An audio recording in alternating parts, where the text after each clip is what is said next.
Hello friend, this is Rahul. तो आज की वीडियो हम थ्योरी ऑफ बिग पुश के बारे में पढ़ेंगे, जो कि रॉजस्टीन रोडान ने दी है। इस थ्योरी में उसने बताया है कि अल्पविकसित देश हैं वो किस तरह अपने देश का आर्थिक विकास कर सकते हैं। अल्पविकसित देश हैं वो काफ़ी लंबे समय से एक अल्पविकसितता में रहे होते हैं, इसलिए उनको जब डेवलपमेंट करना होता है तो हमें एक साथ एक बड़ा निवेश करना पड़ता है, जिसे रॉजस्टीन रोडान ने एक बिग पुश कहा है। जैसे उसने एग्जाम्पल दिए कि मान लीजिए एक बस है जो कि काफ़ी समय से बंद खड़ी हुई है। अगर उसे हम चलाना हो तो उसे एक बार धक्का लगाना पड़ता है। इसलिए जो इकॉनमी है काफ़ी लंबे समय से अल्प विकसित रही हुई है, उसको अगर हमें डेवलपमेंट करना है उसका, तो एक बार उसमें काफ़ी बड़े पद्धर पर उसका उसमें इन्वेस्टमेंट करना पड़ेगा ताकि वो दोबारा डेवलप कर सके। जब हम एक साथ काफ़ी बड़ा निवेश करते हैं तो उससे क्या होता है, हमें एक्सटर्नल इकॉनमी मिलती है जिससे कि देश विकास करता है।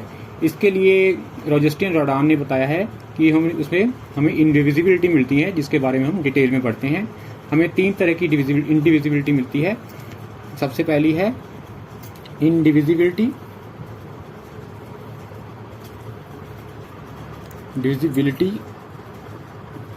Of production functions. सेकंड है हमारा इंडिविजुअलिटी ऑफ डिमांड।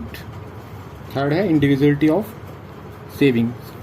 तो सबसे पहले हम इंडिविजुअलिटी ऑफ प्रोडक्शन फंक्शन देखते हैं। रॉजस्टीन रोडान ने बताया है कि जब हम इन्वेस्टमेंट करना है तो एक बार में बहुत बड़ा निवेश करना पड़ेगा। अगर हम छोटा छोटा निवेश करते हैं तो एक तरह की आर्थिक साधनों की बर्बादी ही होती है, इसलिए ज़्यादा निवेश करना पड़ेगा। रॉजस्टीन रोडान ने बताया है कि कोई भी अगर देश है, कोई नई फर्म स्टार्ट करना उसके लिए कोई मुश्किल काम नहीं होता। कोई भी एक चाहे अल्पविकसित देश हो, वो फर्म तो स्टार्ट कर सकता है बढ़िया, लेकिन जो उसके सोशल ओवरहेड कैपिटल है, जिसमें कि हम इंक्लूड करते हैं सड़क का ट्रांसपोर्ट, इस तरह की करना है तो उसके लिए काफ़ी ज़्यादा निवेश की ज़रूरत होती है। इसके लिए इन सर्विस का आयात भी नहीं कर सकते, इसलिए इन पर काफ़ी बड़ा निवेश करना चाहिए। रॉजस्टीन ने बताया है कि इकॉनमी को स्टार्टिंग पॉइंट में अपना 40 से 50% अपना इसके लिए रखना पड़ता है। तो सेकंड देखते हैं इंडिविजिबिलिटी ऑफ डिमांड। जो अंडर डेवलप्ड कंट्री होते हैं उनमें उनकी मेन प्रॉब्लम होती है कि उनकी जो इनकम होती है वो कम होती है। इस तरह इनकम जब कम होती है तो सेविंग्स भी कम होती है, इसलिए उनकी जो डिमांड है वो कम होती है। इस तरह जब डिमांड नहीं होगी तो कोई भी इन्वेस्टमेंट चल नहीं सकता। इसलिए जो रॉजस्टीन रोडान ने एक एग्जांपल दी है, जो लेते हैं, मान लीजिए कि हम एक 100 लेबर्स को लेकर एक शूज़ फैक्ट्री लगाते हैं। शू फैक्ट्री लगा दी और उसमें 100 लेबर्स को काम मिल गया, उनकी इनकम इंक्रीज़ हो गई।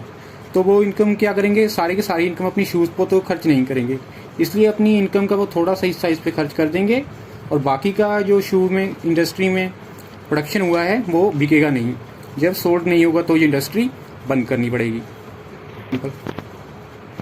अब सेकंड एग्जांपल दूसरी बताई है कि मान लीजिए हम 10,000 लेबर ले लेते हैं और 100 अलग अलग फैक्ट्रीज लगा देते हैं। 100 फैक्ट्री में 100 लेबर को काम दे दिया। इससे क्या होगा कि एक तो लेबर से ज़्यादा काम मिल गया और फैक्ट्री भी 100 हो गई। इससे क्या होगा कि जो लेबर होंगे एक दूसरी फैक्ट्री से सामान को खरीदेंगे, इससे उनका सामान भी सेल हो जाएगा और इनकी इनकम भी बढ़ जाएगी। इस तरह सारी इंडस्ट्री है वो डेवलप हो जाएगी। जब इसको हम डायग्राम के रूप में देखते हैं, सबसे पहले देखते हैं ये हमारा कॉस्ट कर्व है, ये मार्जिन एवरेज कॉस्ट है और ये मार्जिन कॉस्ट।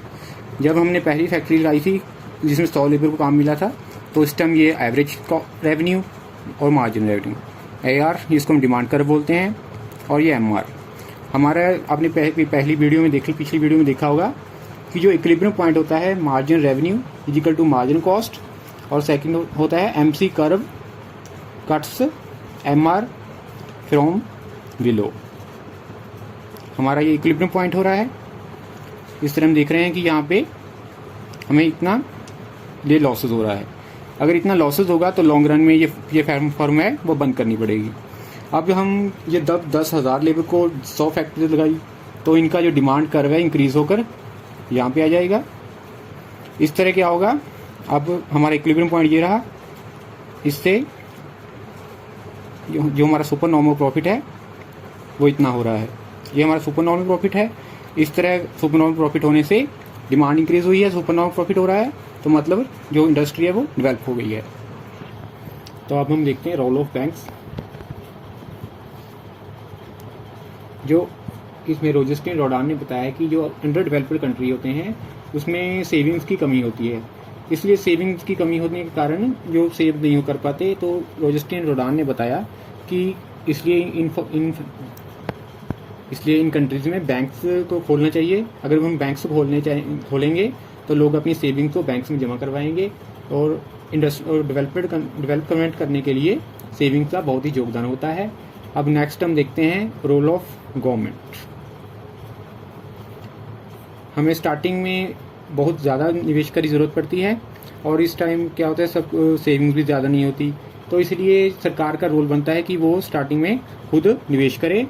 उसको जैसे ट्रांसपोर्ट हो गया, ट्रांसपोर्ट, हॉस्पिटल, इनमें इन्वेस्टमेंट करना चाहिए। और जब इसमें इन्वेस्टमेंट करेगा तो प्राइवेट जो उद्यमी हो गए उनको निवेश की प्रेरणा मिलेगी, तो खुद वो निवेश करेंगे। इसलिए देश में इन्वेस्टमेंट बढ़ जाएगा, तो जो अंडर डेवलपमेंट कंट्री है वो डेवलपमेंट करने लगेगा। अब तो ये रोजेस्टीन रोडान की थ्योरी थी। इसमें हमने सबसे पहले इंडिविजिबिलिटी ऑफ प्रोडक्शन फंक्शन, और फिर invisibility of demand, and last में इंडिविजिबिलिटी ऑफ सप्लाई को देखा। तब हम इसकी क्रिटिसिज्म देखते हैं।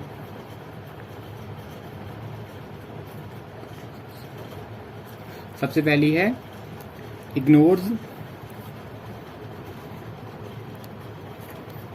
एग्रीकल्चर। इसमें बताया है कि हमें सबसे पहले इंडस्ट्री में इन्वेस्टमेंट करना चाहिए, लेकिन जो अंडर डेवलप्ड कंट्री होते हैं उनमें 75% लोग एग्रीकल्चर सेक्टर में लगे होते हैं। इसके बारे में कुछ भी बताया नहीं। जब एग्रीकल्चर ही डेवलप नहीं होगा तो कंट्री डेवलप हो ही नहीं सकती। सेकंड है problem inflation, problem of inflation.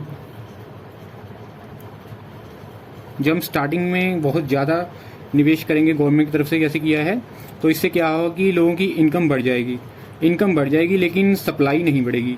जब इनकम बढ़ेगी, डिमांड बढ़ जाएगी, तो इससे क्या होगा कि प्राइस अप हो जाएंगे, जिससे इन्फ्लेशन आ जाएगी। और इसके बारे में कुछ भी बताया नहीं कि ये कैसे कम होगी। थर्ड में देखते हैं। थर्ड हमारा आता है लो इन्वेस्टमेंट आल्सो बी यूजफुल। जो रोडान ने हमें बताया है कि हमें एक बार इकट्ठा निवेश करना चाहिए, लेकिन एडलर ने उसकी आलोचना की है और बताया है कि हम अगर छोटे छोटे इन्वेस्टमेंट करेंगे तो भी जो कंट्री है वो डेवलप कर सकते हैं। तो ये थी हमारी थ्योरी ऑफ बिग पुश। तो नेक्स्ट वीडियो में फिर मिलेंगे। Thanks for watching.